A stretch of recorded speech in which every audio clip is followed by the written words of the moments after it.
Bismillahirrahmanirrahim. Assalamualaikum warahmatullahi wabarakatuh. Alhamdulillahi rabbil alamin. Wassalatu wassalamu ala ashrafil anbiya'i wa sayyidil mursalin. Nabiyyina Muhammadin wa ala alihi wa sahbihi wa man tabi'ahum bi ihsanin ila yaumiddin. Allahumma inna nas'aluka bi asma'ikal husna wa sifatikal ula an tu'allimana ma yanfa'una wa an tanfa'ana bima 'allamtana wa an tazidana 'ilman wa 'amala wa an taj'ala hadzal 'amal khalisan liwajhikal karim wa an tusahhila lana umurana wa talabana fil 'ilmi wa an tusliha lana qulubana wa syu'unana kullaha wa alla takilana ila anfusina tarfata 'ain innaka waliyyu dzalika wal qadiru 'alaih. Jamaah sekalian, kaum muslimin dan kaum muslimat, hadirin dan hadirat yang kami hormati dan kami cintai karena Allah Subhanahu wa taala. Alhamdulillah, segala puji terus kita panjatkan kepada Allah Subhanahu wa taala dengan nikmat-nikmatnya yang Allah berikan kepada kita sehingga kita bisa berkumpul, kita bisa bermajelis di tempat yang mulia ini. Mudah-mudahan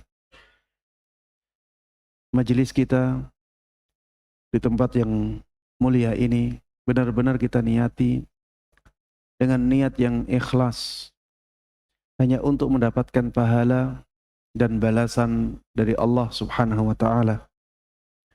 Dan mudah-mudahan dengan keikhlasan tersebut Allah Subhanahu wa taala berikan kepada kita pahala yang agung dan ilmu yang bermanfaat dan berkah. Amin amin ya rabbal alamin. Salawat dan salam, keberkahan dan kenikmatan semoga selalu terlimpahkan dan tercurahkan kepada Nabi yang sangat kita cintai dan sangat kita junjung tinggi, Nabi Agung Muhammad sallallahu alaihi wasallam.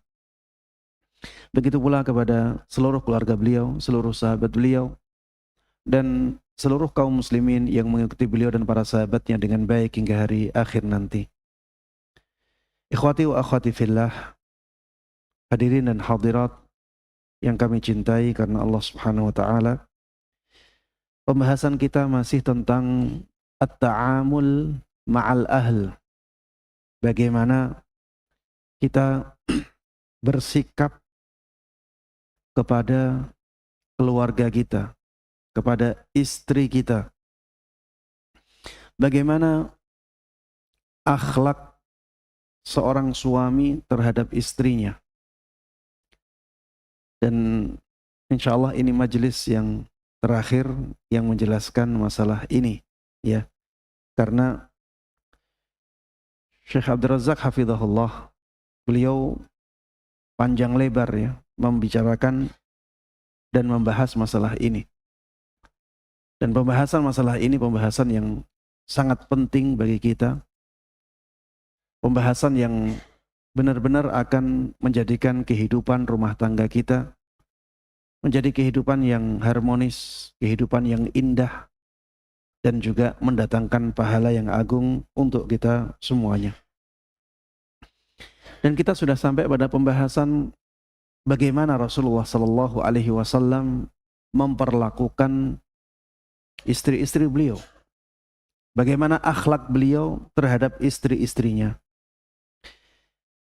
Kita sudah sampai pada pembahasan bahwa Rasulullah Sallallahu Alaihi Wasallam dahulu setelah sholat asar biasanya beliau mengunjungi istrinya satu persatu setiap sholat asar, setiap selesai sholat asar.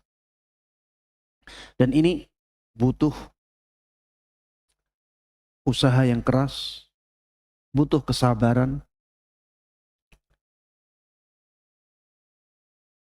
dan manfaatnya sangat besar. Karena hal ini akan mempererat dan memperkuat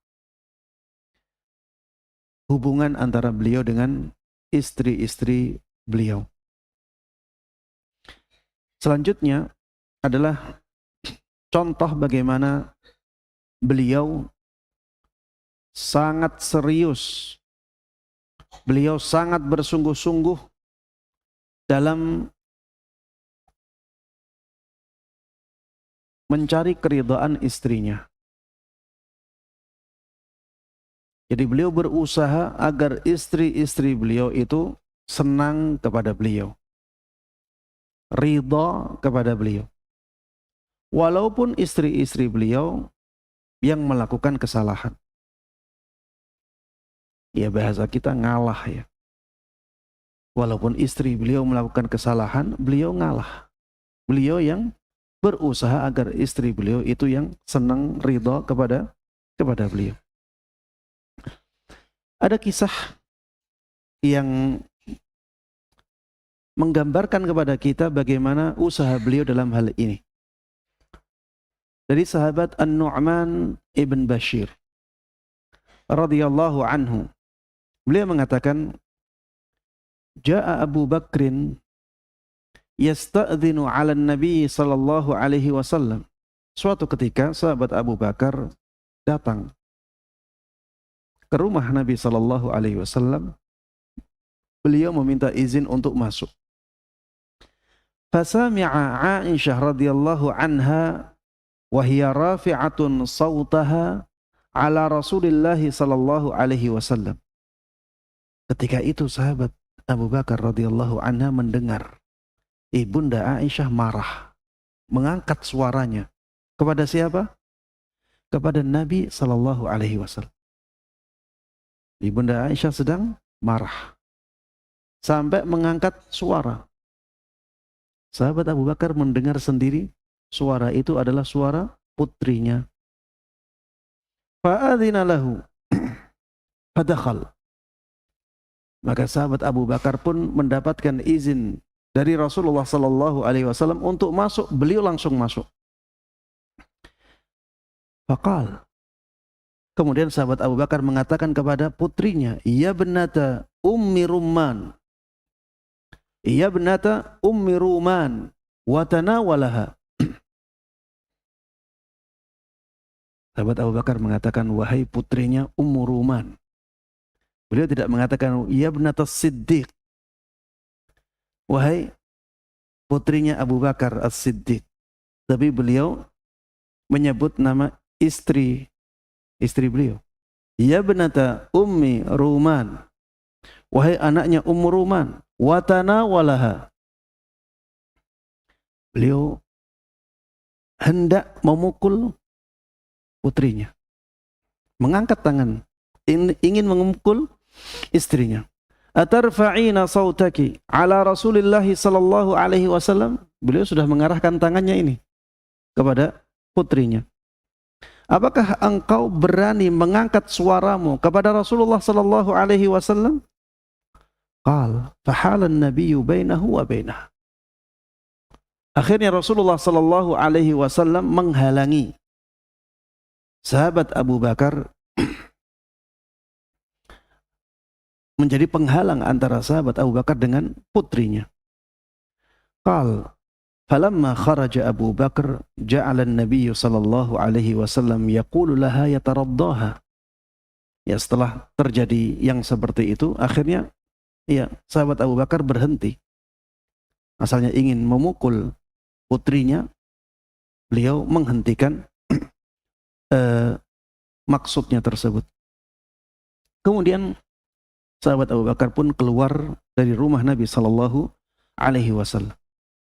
Kemudian Rasulullah sallallahu alaihi wasallam mengatakan kepada Ibunda Aisyah radhiyallahu anha agar hatinya rela. Ala tarain anni qad hultu bainar rajuli wa bainaki? Tidakkah engkau melihat, wahai istriku, bahwa aku telah menghalangi laki-laki itu darimu? Rasulullah tidak mengatakan menghalangi ayahmu darimu. Tapi beliau mengatakan, bukankah engkau telah melihat bahwa sesungguhnya aku telah menghalangi laki-laki itu darimu, sehingga laki-laki itu tidak memukulmu? Ini diucapkan oleh Nabi Shallallahu Alaihi Wasallam sebagai candaan, ya, agar hatinya ibunda Aisyah radhiyallahu anha mereda kemarahannya. Qal, sahabat Nu'man ibn Bashir yang menceritakan kisah ini mengatakan, "Tsumma jaa Abu Bakrin." Kemudian setelah itu, setelah berselang waktu, sahabat Abu Bakar datang kembali. Fasta'dzana alaihi fawajadahu yudahikuha. Beliau meminta izin kepada Nabi Sallallahu Alaihi Wasallam untuk masuk rumah. Akhirnya diizinkan masuk. Ketika itu sahabat Abu Bakar melihat Rasulullah Sallallahu Alaihi Wasallam mengajak istrinya bercanda. Berarti hubungannya sudah baik kembali. Qala fa'adhinalah fadakhal faqala lahu Abu Bakrin, ya, ketika sahabat Abu Bakar mendapatkan izin untuk masuk, kemudian beliau masuk melihat Rasulullah Sallallahu Alaihi Wasallam mengajak canda istrinya, maka sahabat Abu Bakar mengatakan kepada Rasulullah Sallallahu Alaihi Wasallam, "Ya Rasulullah, asyrikani fi silmikuma kama asyraktumani fi harbikuma."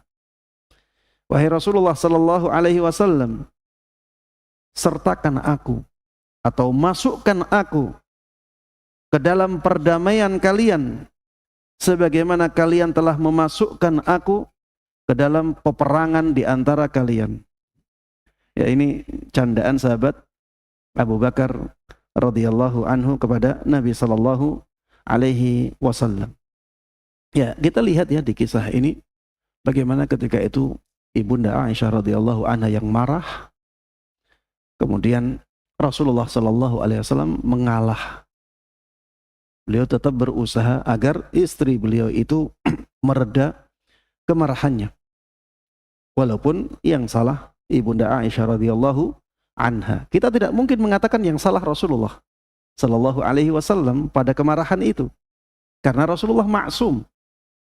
Beliau tidak mungkin melakukan kesalahan tanpa diingatkan oleh Allah Subhanahu wa taala. Sehingga ketika ibunda Aisyah radhiyallahu anha marah dalam kisah tersebut, dalam kejadian itu, kita bisa memastikan bahwa yang salah siapa? Ibunda Aisyah radhiyallahu anha. Tapi ternyata Rasulullah sallallahu alaihi wasallam mengalah dan berusaha bagaimana agar istri beliau tersebut reda kemarahannya. Dan Rasulullah sallallahu alaihi wasallam itu sangat perhatian terhadap istri-istri beliau. Sampai-sampai beliau tahu bagaimana istri beliau marah, ya, kapan istri beliau marah, kapan istri beliau senang.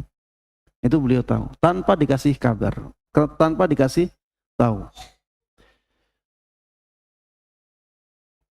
Ada hadis yang menjelaskan hal ini dari ibunda Aisyah radhiyallahu anha. Beliau mengatakan, qala li Rasulullah sallallahu alaihi wasallam. Rasulullah sallallahu alaihi wasallam pernah mengatakan kepadaku, "Inni la a'lamu idza kunti anni radiyatan wa idza kunti alayya ghadba." Sungguh aku benar-benar tahu ketika engkau senang kepadaku, ridha kepadaku, dan ketika engkau marah kepadaku.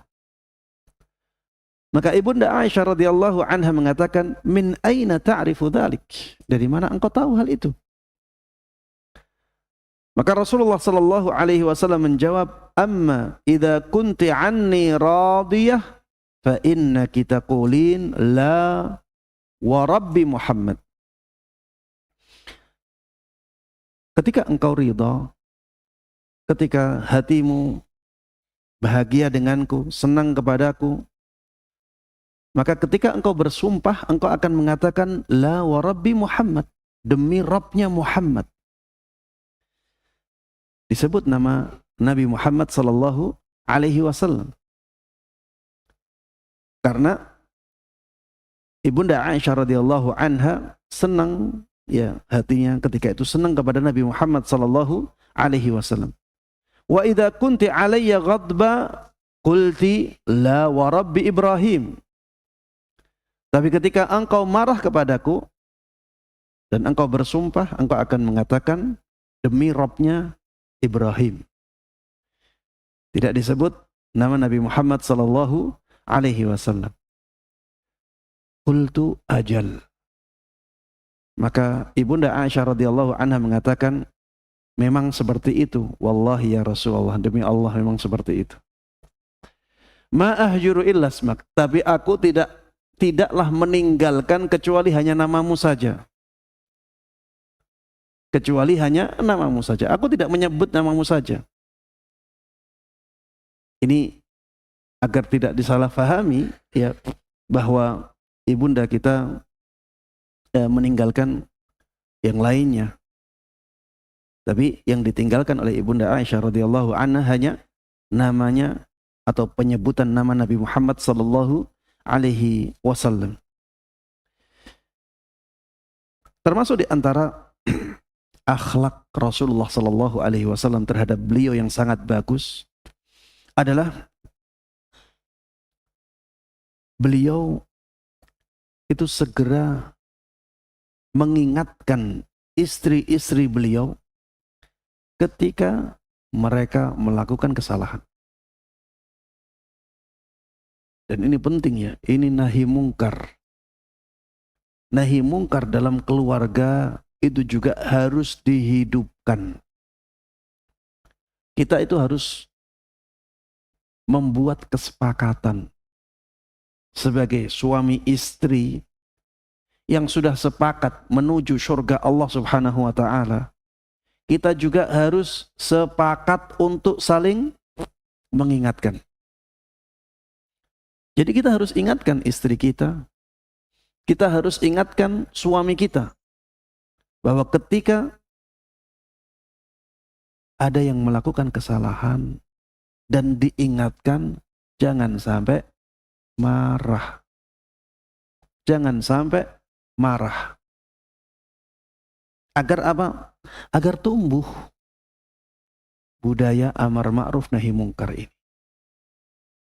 Karena kalau tidak ada tawasau bil haq, tidak ada saling mengingatkan dalam kebenaran, maka keluarga kita akan masuk dalam golongan orang-orang yang merugi. Wal 'asr innal insana lafi khusr. Demi masa atau demi waktu asar, sesungguhnya semua manusia itu benar-benar berada dalam kerugian. Illal ladzina amanu wa 'amilus shalihat. Kecuali orang-orang yang beriman, beramal saleh, wa tawasau bil haq.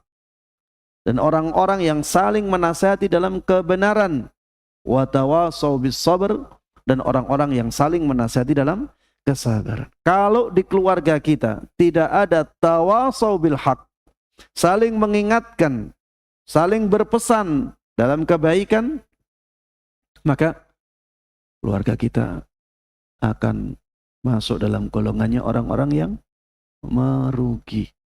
Jangan sampai kita mengkondisikan keluarga kita seperti ini.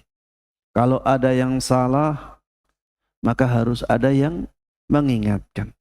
Kadang yang salah suami, maka istri yang mengingatkan suaminya. Kadang yang salah istri, maka suami yang mengingatkan istrinya. Mungkin sebaiknya juga disepakati bagaimana cara mengingkarinya. Karena kadang-kadang atau seringkali karena cara yang salah, walaupun niatnya bagus, akhirnya terjadi hubungan yang tidak baik. Merusak keharmonisan antara suami istri. Jadi sepakati tujuan kita berkeluarga adalah untuk menuju surga. Sepakati ini. Kemudian sepakati, kalau ada yang salah dan diingatkan, jangan marah. Kemudian sepakati juga bagaimana cara mengingatkannya. Kalau kita sudah sepakat seperti ini dari awal, ya, insya Allah Ketika kita mengingatkan pasangan kita, ya, insya Allah akan terhindar dari mudarat-mudarat seperti adanya ketidakharmonisan, ya.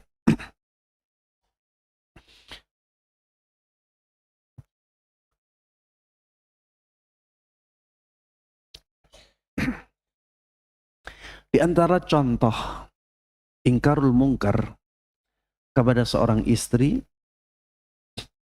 adalah apa yang disebutkan di dalam hadis dari Ibunda Aisyah radhiyallahu anha. Beliau mengatakan, qadima Rasulullah sallallahu alaihi wasallam min safar. Suatu ketika Rasulullah sallallahu alaihi wasallam pulang dari safarnya. Wa qad satartu biqiramin li ala sahwatin li fiha tamathil. Dan ketika itu aku menutupi lemari kecil dengan penutup yang ada gambar makhluk bernyawa. Falamma ra'ahu Rasulullah sallallahu alaihi wasallam hatakah. Maka ketika Rasulullah sallallahu alaihi wasallam melihatnya, beliau langsung merobeknya. Waqal, dan beliau mengatakan, asyaddun nasi 'adzaban yaumal qiyamah alladzina yudahuna bi khalqillah. Manusia yang paling berat azabnya di hari kiamat nanti adalah orang-orang yang menandingi ciptaan Allah Subhanahu wa taala. Di dalam hadis ini Rasulullah sallallahu alaihi wasallam menyebut tindakan melukis makhluk bernyawa sebagai tindakan menandingi ciptaan Allah Subhanahu wa taala. Saya katakan melukis karena memang yang terjadi di zaman Nabi sallallahu alaihi wasallam adalah menggambar dengan tangan. Ya, menggambar dengan tangan. Sehingga yang masuk dalam hadis ini adalah kejadian yang ada ketika itu, yaitu menggambar dengan tangan. Inilah yang disebut oleh Nabi sallallahu alaihi wasallam menandingi ciptaan Allah Subhanahu wa taala. Dan konsekuensi dari perbuatan ini sangat berat karena menjadi orang yang paling berat siksanya di hari kiamat. Di antara orang yang paling berat siksanya di hari kiamat adalah orang-orang yang menggambar makhluk bernyawa. Maka berhati-hatilah kita dari tindakan hal ini. Apalagi mereka yang punya keahlian melukis. Jangan melukis makhluk bernyawa. Atau kalau terpaksa melukis, lukislah makhluk-makhluk yang mati. Melukis pohon, melukis taman, ya tanpa makhluk bernyawa aja. Melukis pesawat, ya, mobil, atau makhluk-makhluk mati yang lainnya. Ustaz, terpaksa harus ada makhluk bernyawa. Maka lukis dari sisi atau sudut pandang yang tidak terlihat wajahnya. Ya. Atau lukis dengan menyamarkan wajahnya. Kata para ulama yang seperti itu masih tidak masalah.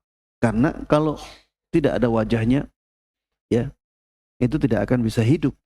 Makhluk itu tanpa wajah tidak bisa hidup. Tanpa wajah berarti tidak ada hidungnya, tidak ada mulutnya, tidak ada matanya.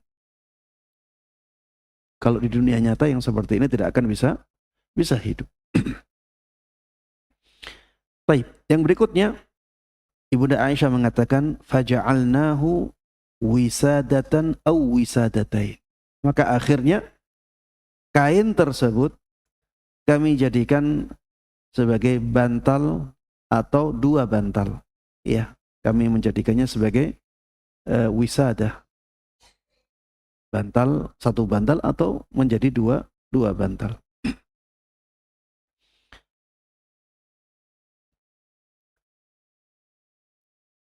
Di dalam hadis ini ya kita bisa melihat bagaimana Rasulullah Sallallahu Alaihi Wasallam melakukan pengingkaran terhadap ya sesuatu yang tidak sesuai dengan syariat yang terjadi di rumah beliau.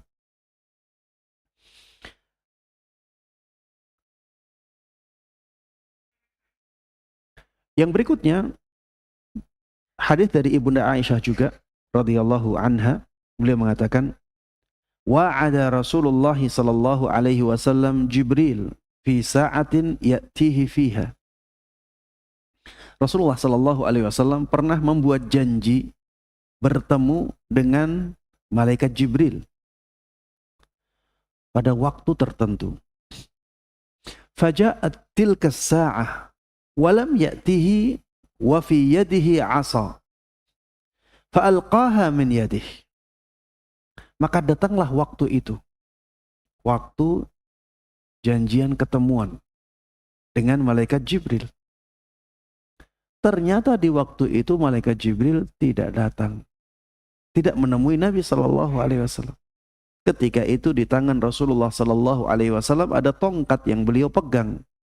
Kemudian beliau lemparkan tongkat tersebut dari tangan beliau. Waqal, dan beliau mengatakan ma yukhlifullahu wa'dahu wala rusuluh. Allah Subhanahu wa taala tidak akan mengingkari janjinya. Begitu pula utusannya. Yang dimaksud oleh beliau di sini siapa? Malaikat Jibril. Jadi utusan Allah Subhanahu wa taala yang beliau maksud di sini adalah malaikat Jibril. Tidak mungkin Allah mengingkari janji. Malaikat Jibril juga tidak mungkin mengingkari janji. Ada apa ini? Tsumma altafat fa idza jirwu kalbin tahta saririhi. Kemudian Rasulullah sallallahu alaihi wasallam menoleh dan ternyata beliau menemukan ada anak anjing yang masih kecil berada di bawah ranjangnya Nabi Muhammad sallallahu alaihi wasallam. Maka beliau mengatakan, "Ya Aisyah, mata dakhala hadzal kalbu hahuna?" Wahai Aisyah, kapan anjing ini masuk ke sini? Faqalat wallahi ma darait. Maka Ibunda Aisyah mengatakan, demi Allah aku enggak tahu kapan anjing itu masuk ke rumah. Fa amara bihi fa ukhrij. Maka akhirnya Rasulullah sallallahu alaihi wasallam memerintahkannya untuk dikeluarkan. Faja'a Jibril. Kemudian setelah itu datanglah Jibril. Ya. Setelah anjing ini dikeluarkan dari rumah, baru Jibril datang sesuai dengan janji. Faqala Rasulullah sallallahu alaihi wasallam. Maka Rasulullah sallallahu alaihi wasallam mengatakan kepada Jibril, "Wa'adtani fajalastu lak falam ta'ti." Wahai Jibril, engkau sudah berjanji kepadaku. Aku pun akhirnya duduk untuk menunggumu. Tapi kenapa engkau tidak datang di waktunya? Kenapa kedatanganmu telat, tidak tepat waktu? Faqal, maka Jibril alaihi salam mengatakan, "Mana'ani al-kalbul ladzi kana fi baitik." Yang menghalangiku untuk datang tepat waktu adalah anjing yang ada di rumahmu. Inna la nadkhulu baitan fihi kalbun wala surah. Sesungguhnya kami tidak akan masuk ke rumah yang di dalamnya ada anjing atau ada gambar makhluk bernyawa. Malaikat-malaikat itu tidak akan memasuki rumah yang di dalamnya ada apa? Anjingnya. Di zaman ini ada saudara-saudara kita kaum muslimin memelihara anjing dan menempatkannya di dalam rumahnya. Ustadz, anjingnya cantik, anjingnya bersih, anjingnya benar-benar higienis. Walaupun seperti itu, walaupun anjing hias, Rasulullah sallallahu alaihi wasallam Malaikat Jibril dalam hadis ini mengatakan demikian, la nadkhulu baitan fihi kalbun wala surah. Kami tidak akan mau masuk rumah yang di dalamnya ada anjing ataupun ada gambar makhluk bernyawa. Makanya kita harus keluarkan anjing-anjing dari rumah kita. Kalau ingin misalnya merawat hewan, lebih baik hewan-hewan yang tidak ada ancaman-ancamannya seperti ini. Ada kucing yang hampir sama dengan anjing. Kucing pun ada yang mirip dengan anjing. Pilih yang seperti itu. Kalau misalnya ingin merawat hewan yang seperti anjing, tapi tidak ingin kena ancaman-ancaman seperti ini. Ini masalahnya, ya. Semua malaikat tidak akan mau, malaikat rahmat ya, yang membawa rahmat Allah Subhanahu wa taala. Semua dari mereka, bukan hanya malaikat Jibril, semua malaikat tidak akan memasuki rumah yang demikian, yang ada anjingnya. Gambar makhluk bernyawa juga menghalangi malaikat pembawa rahmat untuk masuk rumah kita. Lukisan-lukisan yang ada gambar makhluk bernyawa segera keluarkan dari rumah. Atau kalau ingin tetap ada lukisan itu, tutupi. Misalnya kepalanya cat, ya. Tutup kepalanya dengan cat. Agar ya tidak dianggap makhluk bernyawa lagi. Kalau tidak ingin seperti itu ya sudah, keluarkan semua gambar itu. Ganti dengan apa? Lukisan-lukisan alam. Tetap indah, tapi tidak menghalangi malaikat untuk masuk ke rumah kita. Dan saya juga menyarankan foto-foto yang dipajang di rumah untuk dihilangkan juga.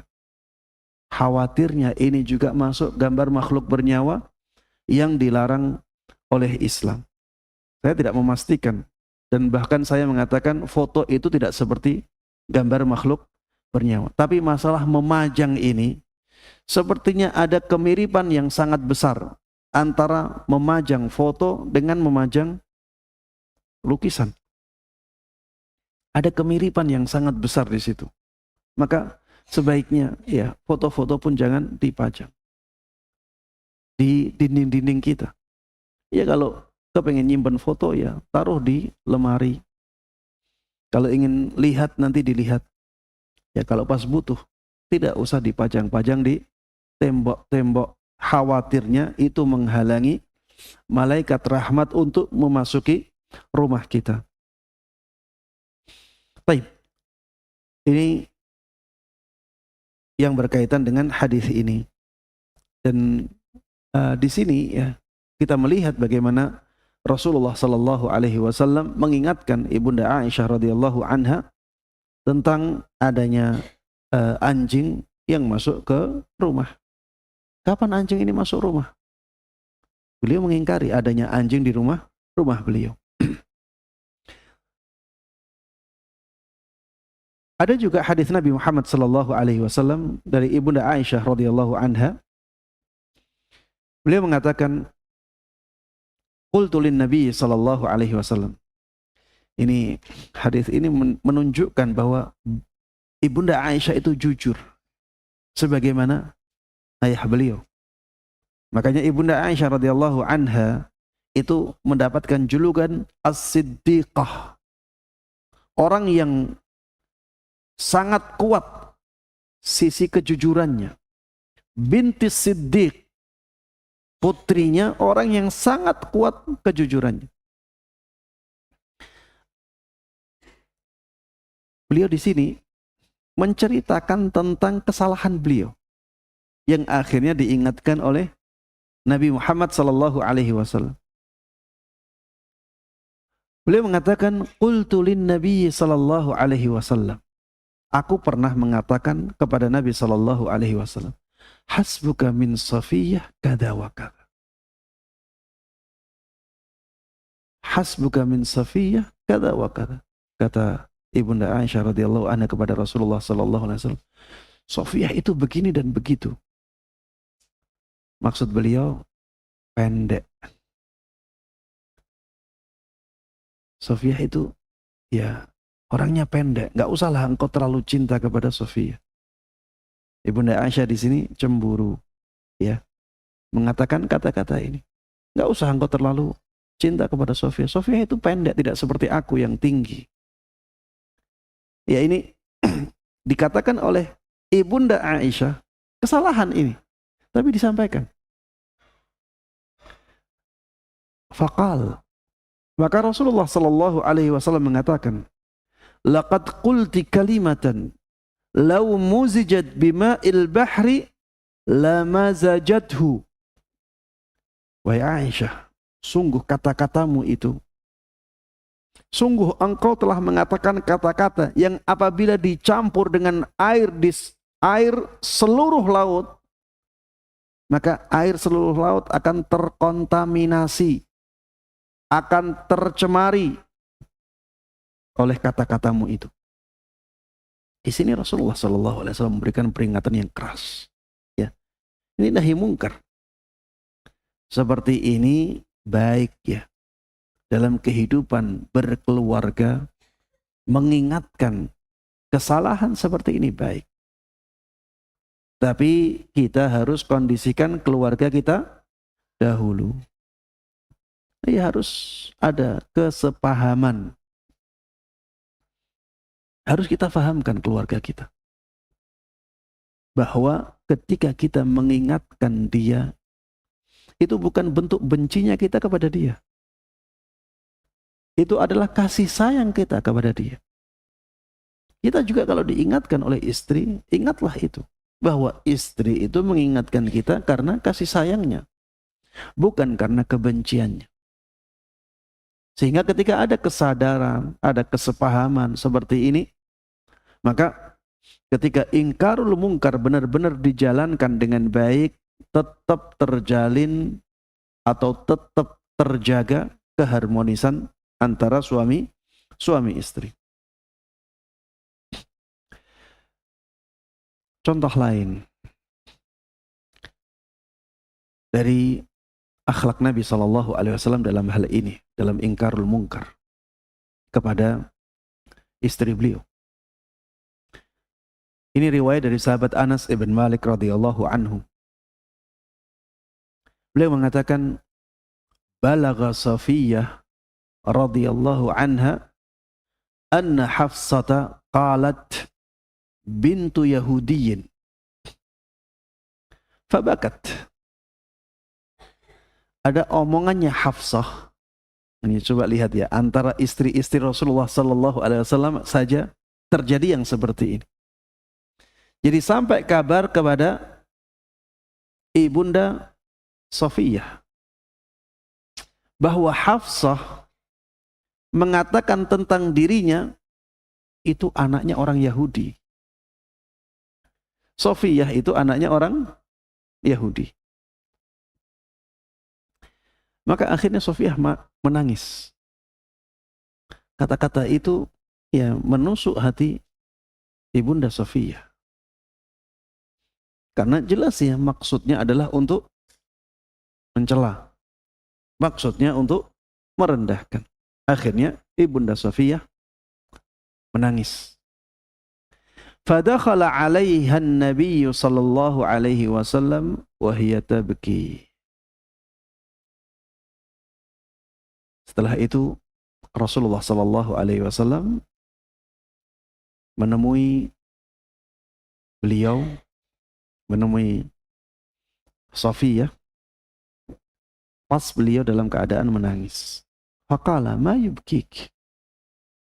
Rasulullah mengatakan, apa yang menjadikanmu menangis?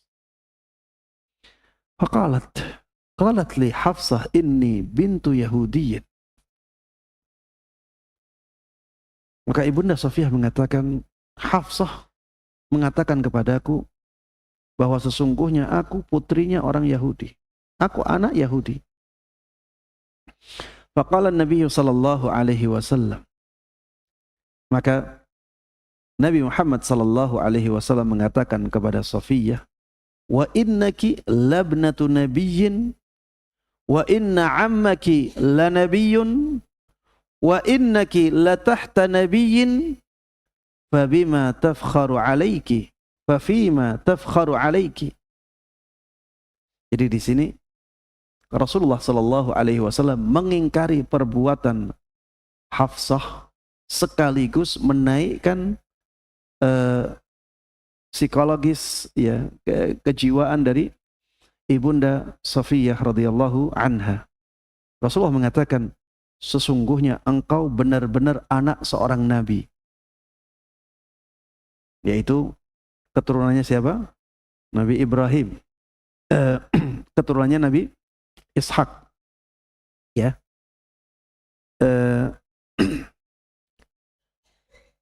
Termasuk di antara keturunan Yahudi, ya, keturunannya Nabi Ishak.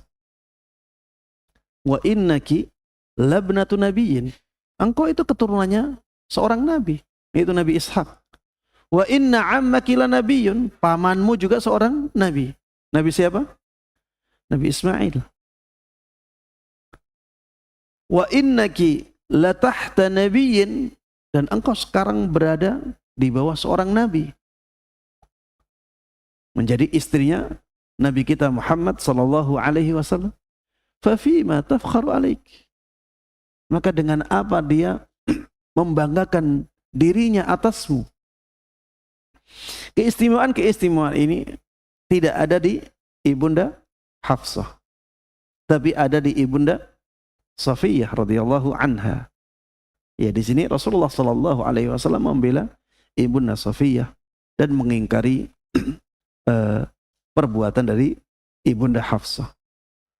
Thumma qal ittaqillaha ya Hafsah. Kemudian Rasulullah sallallahu alaihi wasallam mengatakan kepada ibunda Hafsah, takutlah engkau kepada Allah wahai Hafsah. Ittaqillah. Bertakwalah engkau kepada Allah. Takutlah engkau kepada Allah wahai Hafsah. Ya, ini ingkarul munkar yang dilakukan oleh Nabi kita Muhammad sallallahu alaihi wasallam kepada salah seorang istri beliau yang melakukan kesalahan. Kemudian termasuk di antara akhlak Rasulullah sallallahu alaihi wasallam kepada istri-istri beliau, beliau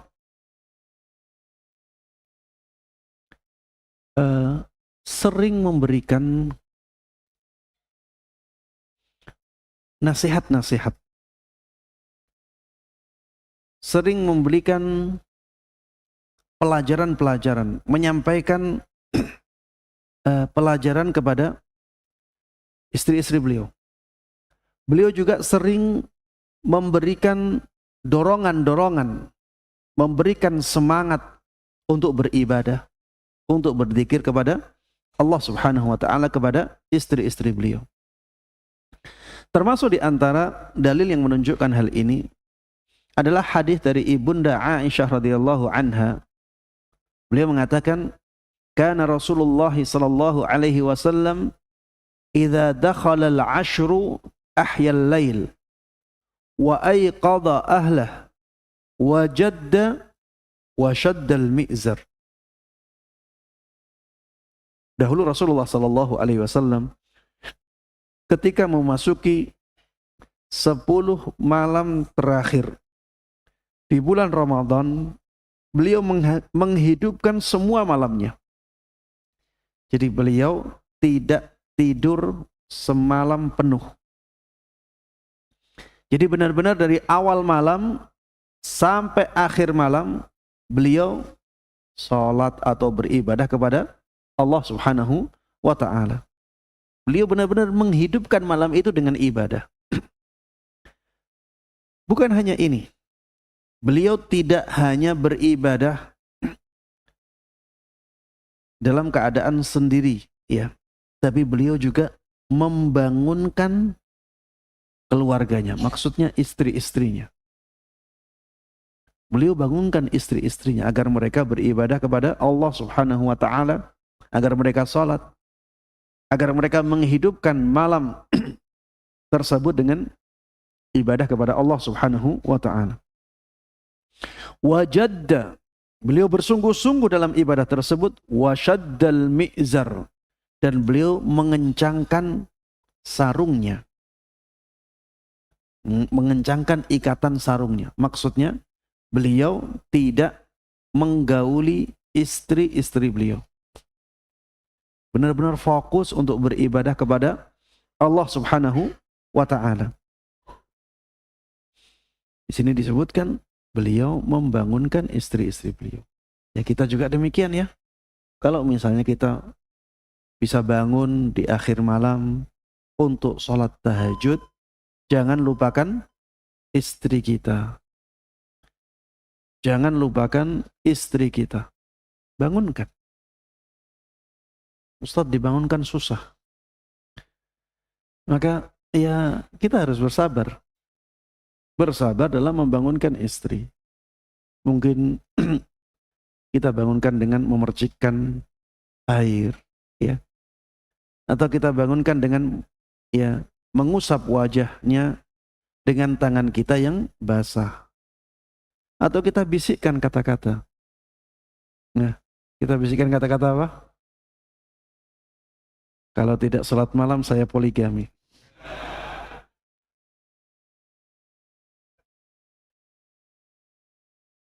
Iya.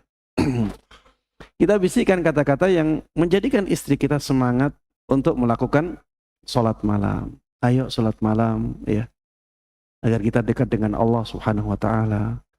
Hutang kita banyak. Ayo kita sholat malam agar Allah memudahkan kita untuk melunasi hutang.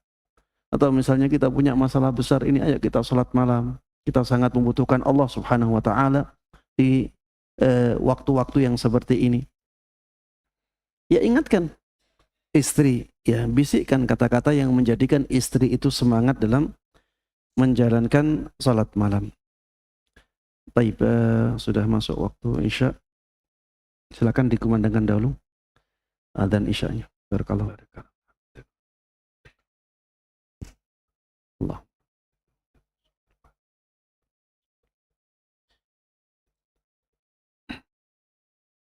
Baik, kita teruskan para jemaah sekalian rahimanahumullah. Masih ada 2 hadis yang di bab ini yang ingin kita baca. Satu hadis masih berkaitan dengan bagaimana dahulu Rasulullah sallallahu alaihi wasallam mengingatkan istrinya untuk berzikir, untuk beribadah kepada Allah Subhanahu wa taala. Hadis ini diriwayatkan dari Ibunda Juwairiyah radhiyallahu anha. Anna Nabiy sallallahu alaihi wasallam kharaja min 'indiha bukrah hina shalla subha wa hiya fi masjidiha. Bahwa Nabi sallallahu alaihi wasallam suatu hari atau suatu pagi keluar dari sisi Ibunda Juwairiyah. Mungkin ketika itu giliran malamnya Ibunda Juwairiyah. Beliau keluar di pagi hari untuk melaksanakan sholat subuh. Ketika itu Ibunda Juwairiyah berada di masjidnya. Maksudnya berada di tempat sholatnya. Berada di tempat sholat yang ada di dalam rumah. Ini menunjukkan ya bahwa orang-orang di zaman dulu itu mengkhususkan tempat tertentu di dalam rumahnya sebagai tempat sholat. Ya, ini Ibunda Juwairiyah punya masjid di rumahnya. Maksudnya tempat sholat di rumahnya. Thumma raja'a ba'da an adha wa hiya jalisah. Kemudian Rasulullah sallallahu alaihi wasallam pulang ke rumahnya setelah waktu duha. Dan Ibunda Juwairiyah masih tetap duduk berzikir di tempat itu, di masjid rumahnya. Faqal, ma zilti 'alal hal allati faraqtuki 'alaiha? Maka Rasulullah sallallahu alaihi wasallam mengatakan kepada Ibunda Juwairiyah, engkau masih seperti itu. Sejak aku meninggalkanmu sampai sekarang engkau masih berzikir di situ. Qalat na'am. Ibunda Juwairiyah mengatakan iya. Maka Rasulullah sallallahu alaihi wasallam memberitahukan kepada Ibunda Juwairiyah sebuah zikir yang pahalanya sangat besar. Rasulullah mengatakan alaihi salatu wassalam, laqad qultu ba'daki arba'a kalimatin thalatha marrat. Sungguh setelah aku meninggalkanmu, aku telah mengatakan 4 kalimat yang aku ucapkan 3 kali. Law wuzinat bima qulti mundul yaum lawazantuhunna. Seandainya 4 kalimat yang aku ucapkan 3 kali itu ditimbang dengan zikir yang engkau baca sejak pagi tadi, maka kalimat ini bisa menandinginya. Hanya dibaca 3 kali. 4 kalimat tersebut adalah subhanallah wa bihamdih, adada khalqih, wa ridha nafsih, wa zinati arshih, wa midada kalimatih. Subhanallah wa bihamdih, adada khalqih, wa ridha nafsih, wa zinati arshih, wa zinata arshih, wa midada kalimatih. Ya, ini zikir yang dimaksud oleh Nabi Muhammad sallallahu alaihi wasallam. Ketika dibaca 3 kali, maka pahalanya sangat banyak sekali, ya. Pahalanya menandingi pahala bacaan zikir yang dibaca oleh Ibunda Juwairiyah dari mulai subuh sampai duha. Ya. Dan itu sesuatu yang sangat luar biasa, ya. Maka ya, kalau kita ingin mendapatkan pahala yang sangat banyak dan sangat besar dengan zikir yang sebentar, maka bacalah zikir ini. Subhanallah wa bihamdih, adada khalqih, wa ridha nafsih, wa zinata arshih, wa midada kalimatih, 3 kali. Kemudian yang terakhir, para jemaah sekalian rahimani wa rahimakumullah, dahulu Rasulullah sallallahu alaihi wasallam itu menjaga hak-hak istrinya. Bahkan setelah istri beliau meninggal, beliau tetap menjaga hak-hak istri beliau. Disebutkan oleh Ibunda Aisyah radhiyallahu anha, beliau mengatakan, ma ghirtu ala ahadin min nisa'in nabi sallallahu alaihi wasallam ma ghirtu ala Khadijah wa ma ra'aituha. Aku tidak pernah cemburu kepada istri-istri Nabi sallallahu alaihi wasallam seperti cemburuku kepada Ibunda Khadijah. Padahal aku tidak pernah melihatnya. Tapi aku paling cemburu kepada Ibunda Khadijah. Tidak pernah aku cemburu yang melebihi kecemburuanku kepada Ibunda Khadijah. Walakin kana Nabi sallallahu alaihi wasallam yukthiru dzikraha. Aku tidak pernah melihat Ibunda Khadijah, tapi Rasulullah sallallahu alaihi wasallam dahulu itu sering menyebutnya. Sering menyebut-nyebut nama Ibunda Khadijah. Wa rubbama dhabaha asy-syata thumma yuqatti'uha a'dha'a. Thumma yab'athuha fi sadaiqi Khadijah. Dan kadang-kadang beliau menyembelih domba yang besar. Syat itu domba yang besar. Kemudian beliau memotong-motong daging domba itu. Kemudian membagikannya kepada siapa? Kepada teman-temannya Ibunda Khadijah yang masih hidup. Farubbama qultu lahu, dan kadang aku mengatakan kepada Rasulullah sallallahu alaihi wasallam, ka'annahu lam yakun fid dunya imra'atun illa Khadijah. Seakan-akan di dunia ini enggak ada wanita lain selain Khadijah.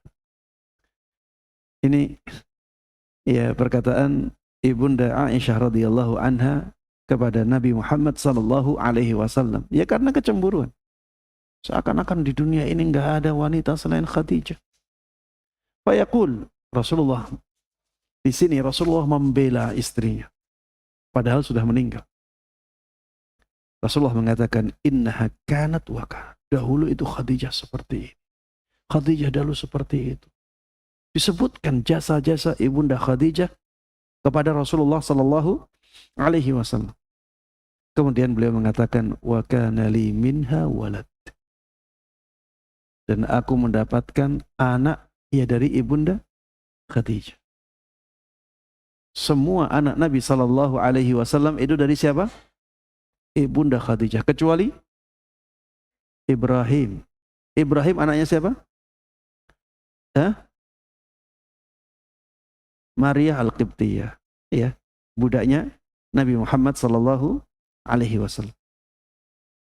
Semua anaknya Rasulullah sallallahu alaihi wasallam itu dari ibunda Khadijah. Makanya ya beliau sebutkan ini, wa kana li minha walad. Aku mendapatkan anak ya dari dia. Ya, ini pembelaan Rasulullah sallallahu alaihi wasallam kepada ibunda Khadijah walaupun beliau sudah meninggal. Kita ya sebagai suami, kita juga harus benar-benar menjaga hak-hak istri kita. Kalau ada yang mencela istri kita, ya, ada yang menzalimi istri kita, maka kita berusaha untuk membela istri kita dan menjaga haknya. Demikian para jemaah sekalian rahimanallah yang bisa kita bahas bersama dalam kesempatan kali ini, mudah-mudahan bermanfaat dan Allah berkahi. Amin amin ya rabbal alamin. Wa sallallahu wa sallama wa baraka ala nabiyyina Muhammadin wa ala alihi wa sahbihi wa man tabi'ahum bi ihsanin ila yaumiddin walhamdulillahi rabbil alamin. Baik. Ada pertanyaan enggak? Tidak ada ya? Kita akhiri. Ada satu. Siap.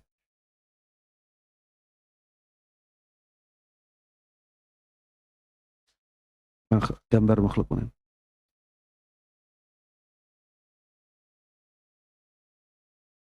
Iya, pertanyaannya bagus ya tentang robot-robotan. Ya, apakah boleh dipajang? Kalau tujuannya untuk dipajang saja, Anda melihat tidak boleh ya. Tapi kalau tujuannya agar anak-anak kita yang masih kecil mudah untuk mengambilnya, Anda melihat boleh. Karena memang ya mainan anak-anak itu dikecualikan dari larangan menggambar atau membuat patung. Dikecualikan, ada keringanan. Dan mayoritas ulama memang mengatakan demikian. Mereka mengecualikan gambar makhluk bernyawa atau patung makhluk bernyawa ketika itu untuk anak-anak. Makanya kita lihat robot yang dipajang ini. Apakah untuk dipajang dinikmati oleh orang-orang yang ya tidak kecil lagi biar kelihatan indah, ataukah ditaruh di situ agar anak mudah untuk mengambilnya? Kalau agar anak mudah untuk mengambilnya, maka Anda melihat tidak ada masalah karena memang ditaruh di situ untuk diambil oleh anak. Tapi kalau untuk dipajang saja, Anda melihat ya tidak boleh. Wallahu a'lam. Demikian para jemaah sekalian rahimakumullah yang bisa kita bahas. Ya, mudah-mudahan Allah Subhanahu wa taala menjaga kita di atas kebaikan, di atas sunnah Nabi sallallahu alaihi wasallam, di atas akidah yang lurus hingga ajal menjemput kita semuanya. Dan mudah-mudahan sebagaimana Allah Subhanahu wa taala mengumpulkan kita di majelis ini, mudah-mudahan juga nantinya Allah Subhanahu wa taala mengumpulkan kita di surga firdausnya. Amin amin ya rabbal alamin. Sallallahu wasallam wa baraka ala nabiyyina Muhammadin wa ala alihi wa sahbihi wa man tabi'ahum bi ihsanin ila yaumiddin. Wa subhanakallahumma wa bihamdik asyhadu an la ilaha illa anta astaghfiruka wa atubu ilaik. Assalamualaikum warahmatullahi wabarakatuh.